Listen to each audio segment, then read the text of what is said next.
Hello and welcome to episode 7 of Toni and Dr. Bruce. This show is a little bit different. We're doing Q&A and we put a call out for your questions and received so many that we plan to cover as many as we can in this show. And then later we can. So let's get started. I'll read out the first question and then it will be over to you, Dr. Bruce, to give your response. So here goes. Oh, here it's actually you. Now, this question is from Carol Perilli. Actually, there are two questions here, so let's begin with the first one. In your experiences with past life regressions, do many people profess to have lived famous historical lives, or do most people recall ordinary lives in historically uneventful surroundings? Curious. Thank you. P.S. I really enjoy the show. Keep up the good work. Yes. Well, thank you, Carol, for that kind comment at the end. Let me respond to that by saying this about the very few subjects in my experience profess to be a famous person in a past life. Is virtually unheard of in my experience, which in my opinion lends validity to the concept of reincarnation. Because if we had too many famous people, I'd be seriously, look at this very seriously, circumspectly. Let's look at the math. Experts, researchers tell us that in the history of the world, there have been about 100 to 113 billion people who have existed. Well, how many people, logically, can be construed as being famous? Think about it. Were there 10,000 famous people? 100,000, 1 million people? Even at 1 million people, if you do the math, that's very few compared to the number of people who lived during the course of history. Yeah. So to me, it just doesn't happen. The closest I came to having anyone famous, it would be a student of mine many years ago. I was teaching a certification class. And I picked him to demonstrate on. And as I took him back, he went back to biblical times. And he started talking about apostles.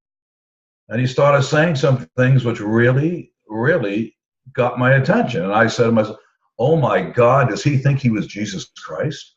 I said, what am I going to do? How am I going to handle this? Well, luckily, he wasn't Jesus Christ. He was the Apostle Thomas, of the Doubting Thomas fame. So that's the closest I came to have anyone saying that they were ever really famous, in any sense famous. So I've never had a George Washington, I've never had a Cleopatra, I've never had a Mark Antony. No. And if it ever happens, I'd be very surprised and I'd be very suspicious. What do you feel about that, Toni? Well, I think the assumption that everyone is famous in their past life is from generalizing skeptics and cynics who probably just don't believe in this. So you hear them going on social media and things like that about, oh, everyone's famous. But of course, the occurrence is to the same ratio as it is in life of famous people to everyday people, which is, exactly, as you said, it's tiny. Right. So basically, you don't really see it with your clients. Most people live very boring lives. Yeah. As we take them back, their lives are very mundane, very boring. And let's face it, for most of us, it is pretty boring. And I guess what's really interesting about that is that, yes, people do predominantly recall simple lives, I call them, and those seem to be the most fulfilling. So, yeah. That's what you see over and over and over again. All right, we got a new question. Yeah. Another one from Carol. This is her second question. I'm going to read it out. Yep. So one more question. There are moments when we have an overwhelming intuitive sense about something that's happening in the moment, or about a decision we're about to make, or about nothing specific, but it just appears out of nowhere. And it's a dreadful feeling of impending gloom. Mostly it's a cautionary warning. That is the strongest feeling. And I'm sure everyone has felt it at some time. Could this be, in fact, a time warp glimpse back into some knowledge we've gained in a former incarnation, trying to warn us in this reality of something that we already know, but we can't quite consciously articulate it or make sense of it in this present moment? Or is it more probable or probably a psychic peek into the future? I wonder how one tells the difference. So there you go. That's Carol's big question. There we go, Dr. Bruce. How does one tell the difference between the energies in your view? I'd have to look at it this way. If the feeling is accompanied by details, and these details could be either distinct or hazy, and by details I mean certain names, certain places, other people, certain situations, I would be tempted to ascribe a past life association to it that falls more or less into the realm of deja vu, which, by the way, Toni, might lend itself to a topic for a complete show in the future. We'll do a whole show on deja vu. And we should. Yeah. The term deja vu, just a couple of words about deja vu, was coined by French psychic researcher Émile Boirac. And the literal translation of the French phrase deja vu means already seen. Some refer to the expression as experiencing the past in the present. And it's reported that about 60 to 70% of people have experienced the feeling that they've already experienced something that is apparently being experienced by them for the first time. Now, if the feeling is not accompanied by details, then I would be tempted to ascribe it to precognition or seeing the future. Yeah. But returning just for a moment to that deja vu hypothesis, another possible explanation rests on a little-known theory, but it's an intriguing theory, which posits that it is possible for us to be born back into the same life we are now living. Now, in this scenario, and after an appropriate period in the between life state, and for the purpose of learning a lesson or having an experience we did not have the first time around, instead of going to a new and completely different body and different set of experiences, we would choose to replay, quote unquote, replay the just lived life, albeit with certain subtle or maybe not so subtle differences. So if true, this replay scenario would go a long way to explaining deja vu, since we would then be recalling the exact events, exact conversations, locales, etc., that we indeed did live in the lifetime we are replaying. Of course, this means that we're now tiptoeing into the arenas of the non-linearity of time and also of alternate universes. That's heady stuff. Isn't it? It's so interesting. I think it lends itself just as well to the fact that we pre-planned everything, and there's this snippet of reminding us when deja vu sets in. But I suppose it could be a time warp, or with deja vu, I feel like it's a reminder of being right where you're supposed to be as per the blueprint or the plan that that our soul agreed on before we were born. And I'm particularly involved with intuition and sixth sense development, and feel more inclined to believe that those feelings are the inner sense alerting us to something now. When we get a sense of gloom, for example. I agree, Toni. And that is, I guess, into the realm of precognition. Yeah. But I would just return to what I said. If it's accompanied by details, I'm getting faces, I'm getting names, I'm getting certain situations, then I would start looking at a past life explanation or a deja vu explanation. Although from what you brought up, definitely it would be a clairvoyant or precognitive experience. Yeah. And I guess Carol's asked, how do you discern the difference? And I guess the trick with discerning if it's for us, those feelings, are they for us to take notice of because we're getting them, or are we picking up on someone else? And I guess the answer is that you learn to tell the difference by taking notice of what happens and the outcome over time, along with the physical sensations that you're experiencing. And I guess what happens is every individual gets their guidance in their way. So it's a bit of a learning process to discover our own intuition or our own sixth sense and how it talks to us. And that's the only way I can say that we would learn to discern, is that we start to take notice of when these things happen to us or for us. This also comes into the area of one of your specialties, which is increasing one's self-awareness. Yes, my favorite thing of all. Indeed, your favorite. And perhaps this would fall into that general category. Yeah, true. Okay, how about another question? This one is from Lori Johnson. Yeah. Lori asks, or she says, I myself do past life regressions with healings.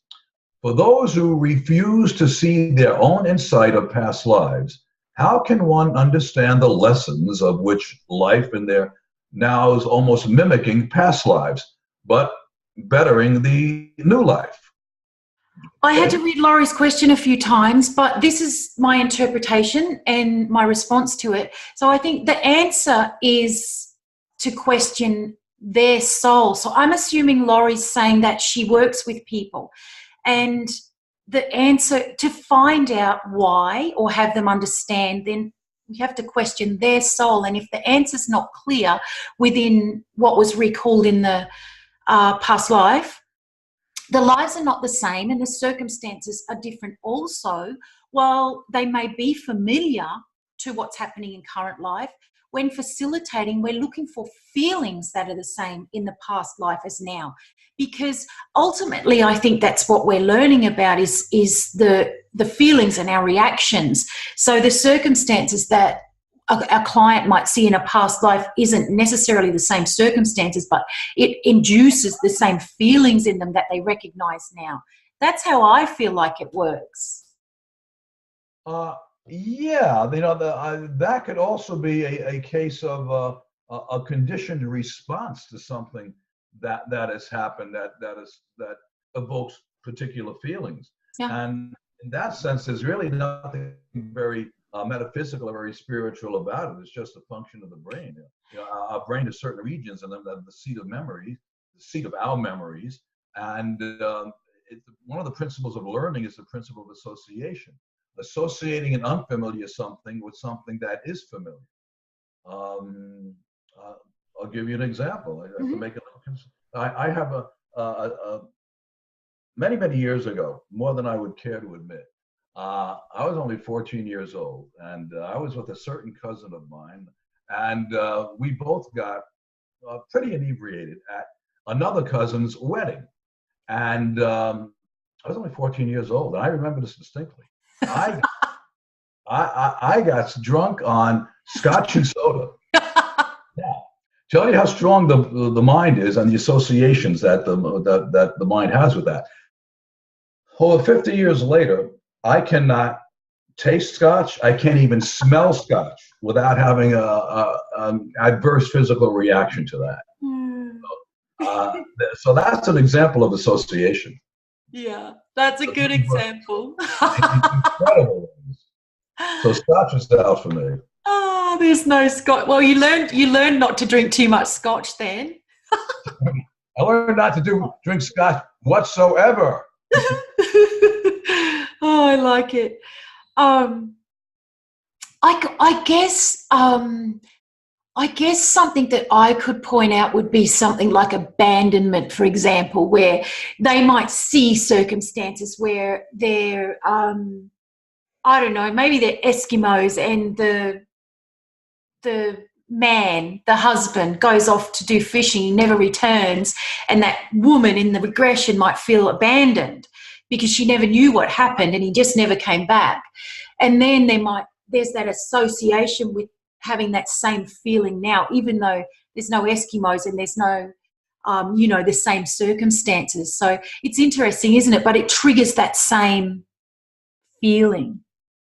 Indeed. Yeah, the opposite word, trigger. Yeah. It could be a turn of a phrase.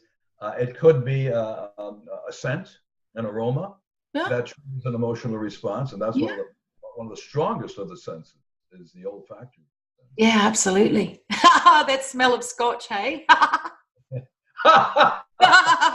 Ew. Okay, we got a new question. This one's from Susan Schenk.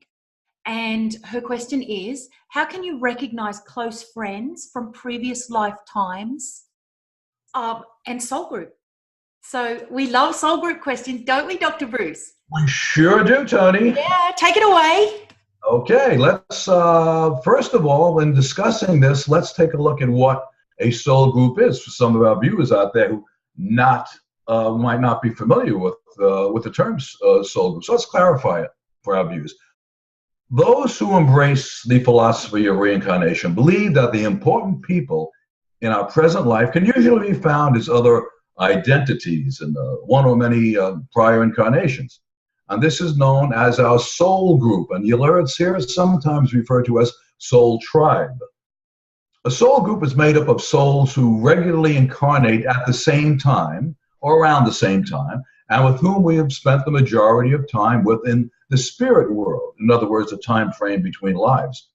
While we're on the other side, we make agreements with other members of our soul group to meet at some junction in our earthbound lives for joint exploration or to fulfill a specific purpose. Kind of like when we agree, at least here in the United States, when we agree with our friends to meet at Starbucks. Yeah. Toni, I get soul groups will often be born in similar circumstances and at relatively the same time, and may or may not come to actually know each other in a specific lifetime. And there'll be life experiences where these individuals will cross paths. Sometimes it will be very intense and very involved, and at other times it will just be passing through each other's lives, but leaving a great impact upon one another. One thing I haven't seen this girl in my soul group, but I know that there's been people who've come into my life for a fleeting moment and they say something that changes my life. Actually, it changes my thinking. Or there's one thing I can think of that happened for me, and I wonder if she maybe is in that close cluster of people because there was such a big impact. But a soul group can be the family that you're born into, or the group of friends that you develop, or a similar group of co-workers, and they can manifest in several ways. You said something very, very interesting there, Toni. You use the word they can come into our lives for a moment, and it can literally be a moment. Yeah. So we would have to define these people as members of our soul group because they have such an incredible impact. Yeah. That particular turn of phrase, maybe a particular conversation, whatever that meeting entailed. Yeah. Sometimes it wasn't even a physical meeting. It could be a correspondence. Mm-hmm. Absolutely. So as you said, it could be just for a moment.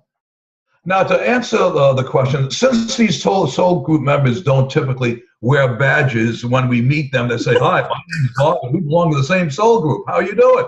The only thing we have to rely on are feelings and soul memories. First, feelings. These are typically intense. They're often inexplicable. They'll generally happen upon first meeting that other member of the soul group. But these feelings may also grow over time. It's not instantly apparent, in other words. These may include feelings of love, lust, hatred, loathing, annoyance, and so on. They're characterized by the absence of any logical or rational explanation. Now, soul memories will include spontaneous flashbacks of specific experiences from former lives, and these are generally rarer. Toni, what's your take on this? I kind of adore this soul connection thing, and I guess if people start to think about in their own life, the people that come in and who impact them, whether they're a lover or they hate them, as you've mentioned up there, or just drive them crazy. I think people like to fantasize actually and think that soul mates are only the people that we love and adore and don't create any trouble for us, but it couldn't really be any further from the truth, because it's just anyone who has an impact on us, because just as much as we are here on this planet to experience love and lust and all those fabulous things, we're also here to experience the hardships in life and the sadness and the hatred and all of those things. They're all just as relevant. So I think it's usually a shock to people when they recognize, and then sometimes if they go into that in between life phase, they can see people from their soul group, and they can be horrified. What's she doing here, or what's he doing here? But then it brings about a beautiful healing, because there's this revelation that every part of our existence here is important, and that really we're not victims of any of it. No, good point. You're not victims. Yeah. So, new question. Yep. This one is from Nana Marie Thomas. She posed us a big picture question and shared her observations, but I'm just going to pull out the question that she asked so that we can respond to it. So what she asked was, how can we wake more people to their past lives for resolution of emotional intelligence? So how can we make more people, awake to their past lives? Well, waking people to their past lives and immortal existence, I guess in a way has been my mission, or I feel like it is. But the way I see it, all that we can do is talk openly, just like we are now, about regression and reincarnation, both publicly, as we both do, and in our daily lives. And, that's how people can come to wake to the realization that there's more to life. Though we can't force this on anyone. Why should we? People reach a stage in their lives when they're ready to face their emotional selves, or realize that there's more. It just cannot be forced on people. The way I see it, it happens en masse with those who experience recall. There's a new knowing that comes within them that in turn invokes self-awareness, and that is how people come to question the constructs in life, that they current or historical. Wanting people to wake up is pointless, given that each individual is living their life mission. Therefore, if we get caught up in the frustration of converting them, it's us who are going to suffer. Yeah, couldn't agree more. Exactly. So ultimately, as a messenger, you share openly, converse openly, and then detach from the outcome and allow people to grow and evolve at their own pace. They will come to think for themselves. And I guess the thing, Nana Marie mentioned, there's a loneliness in having these views in life. And I mean, I guess there is. We probably have both felt that at some point. But to avoid that loneliness of having a somewhat unique view and message, and that feeling somewhat different, I suggest kind of hanging with like-minded people. And if there's no one in everyday life, then social media certainly has many people who are aligned and who think similarly. How do you find that? Yeah, I agree with that. Social media has been a boon for people. Yeah. That they can. There's so many groups out there on Facebook, or I guess using Instagram or whatever, but mostly Facebook, that whatever your philosophical disposition is, you're going to find it on. I think it's good. And not taken too far now, it can give people immense solace. And, absolutely. Give them impetus to look further into their lives and gain self-awareness. Exactly. Yeah. So the next question is from Eleni. And Eleni is one of my SoulLife Recall practitioner students. And here's what she wants to know. Why does past life regression work for some and not for others? Now, I know both of us have a bit of a take on this, so here's mine for starters. So from what I've seen through working with thousands of clients is that past life regression can be subtle in its workings. It can mean returning to life after the session and allowing the integration to settle in, and then for life to test if it worked. So the other thing is, not everyone's core issue is within a past life memory. So if the symptom they came to clear isn't from a past life, then they will go into earlier and current life or visit that in-between or home space. It really depends on what the real issue is for the client. And often they don't know what that is. So you have to trust and rely on their soul, reminding them of what it is they need to uncover at the time of their session. So really, we're trusting that to an extent as well, because yes, we can guide them to certain places, but where they go is actually driven, I suppose, by their soul, or I see it that way. And that's how they get to uncover the real problem for them, or the real core of what they perceive to be a problem. What's your experience of working with regression or not working? I agree with your assessment of that. So what I'm going to do is I am going to look at another. I'm not sure what she meant by this question. So I'm going to look at it from a different perspective of, quote unquote, the two words not working.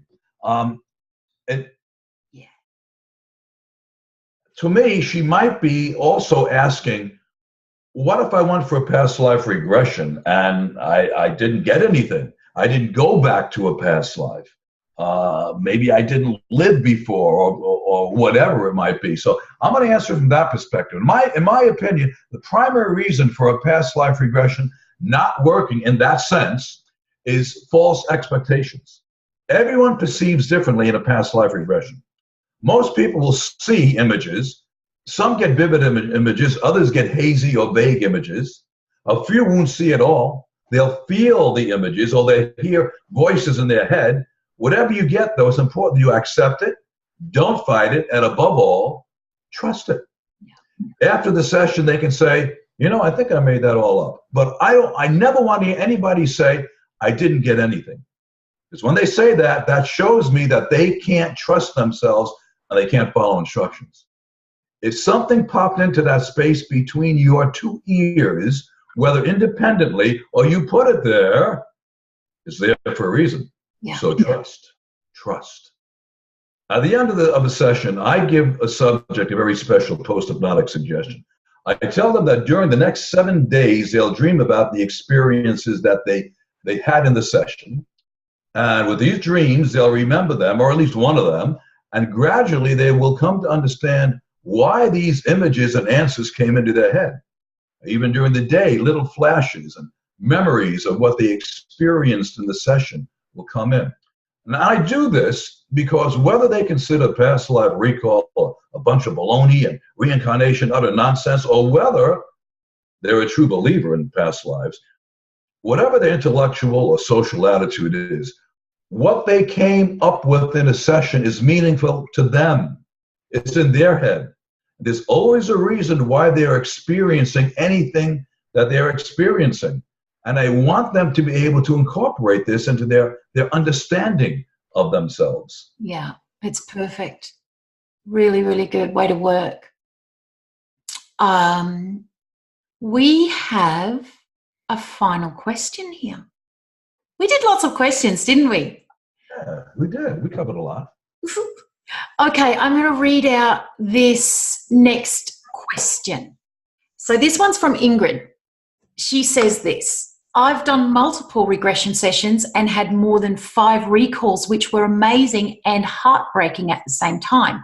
My question is, if my life lesson for each that I've had so far is caused by others, example, abandonment, how can I change my path in this lifetime when it has been in the hands of others during my recalls? So here is my response. So for Ingrid, our lives are not in the hands of others, only our reactions.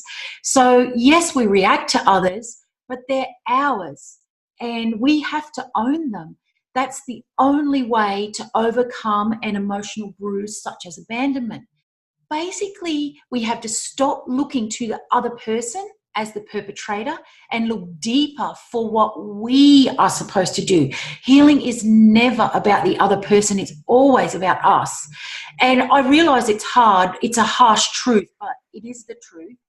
And a good facilitator will make sure that you discover what you need to know to understand your part in the scene, like why you agreed to incarnate to the emotional bruise of abandonment, in your case, Ingrid. So the way that recall works when I teach it or do a session is once the main purpose you're here is revealed, then in your case, overcoming abandonment, then we guide you in between or home where you are pure energy to discover why. And that's how the therapeutic impact works. In simple terms, the past life exploration reveals the purpose, and your soul, who agreed to do this before you were born, reveals the answer. Dr. Bruce, is there anything you'd like to add to this? You know, Toni, I think you covered it quite well. I would simply add that if Ingrid caught our last show, she would recall that we stressed that you, meaning the person, in concert with your counselors and guides, wrote your life script for this lifetime and the time period between lives. Since you wrote the script, you have the power to edit it. And it wasn't written in stone, Ingrid, so use your eraser. That energetic eraser. Oh, that's good. Do you think we've got time for one more question? I think we do. One more. Let's do it then. Okay, here's a question. Says this. This is from Jane. She said this: from an early teenager, I always felt my issues or problems in this life were from past lives. And from about the age of 43, have been working with someone to help clear them. There seemed so many, and it always felt like there were a lot. So I'm interested to know, what is the most amount of past lives you've come across in a person and have managed to clear all those that needs to be? Dr. Brucey, what's your take? Well, my take on that, as far as I have a slightly different approach to this. Instead of exploring multiple past lives in a single therapy session, and that might be what she's referring to. I'm not sure. Yeah. I'll usually look for the life that originally precipitated or is most responsible for the presenting problem. Work through that life, and then, since I'm a hypnotherapist, I like to do some clinical hypnotherapy on top of things to further resolve the issue, either in the same session or in a follow-up session. And you know, Toni, there's no right way, there's no wrong way to do this. All roads lead to Rome. Yeah, it's so true. And I guess my response to Jane's question is that I don't really think there is a definitive answer to her question. Like, some people might see several lifetimes during a session highlighting different issues, whereas others might see different lifetimes that highlight the same issue. So the key is, as long as the past lives are still able to be recalled, then there's something to be addressed. So there's no real way that every lifetime we have leaves us with baggage. So I guess what I'm saying there is, we've led many more lives than issues we have now. But what happens, I think, is our soul picks out the lifetimes that are going to give us some insight into what we're doing now. So that's the way that I see that it works, and how or why certain lifetimes are picked out for that person to explore.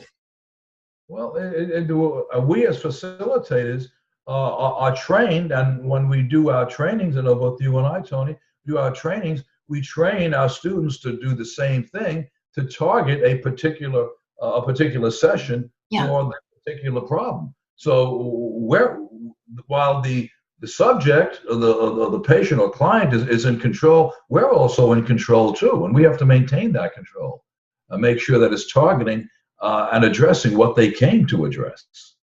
Yeah. Look out. So all roads do lead to Rome in the end, don't they? Okay.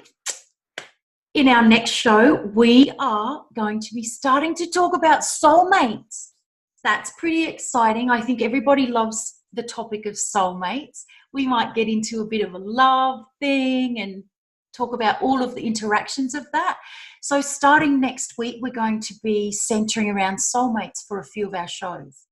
So, yeah, it might take more than one show. That's quite a topic. Yeah, it's a great topic, and I think a lot of people really like that topic. So don't forget to tune in with us. You've been watching Toni and Dr. Bruce, where we discuss all matters related to reincarnation and past life regression. And it would be great if you invite your friends to tune in. Well, we've been here before. We will be again. As a matter of fact, we'll be here next week, and we hope you will too. See you next week when we're talking about soulmates. Soulmates, be here.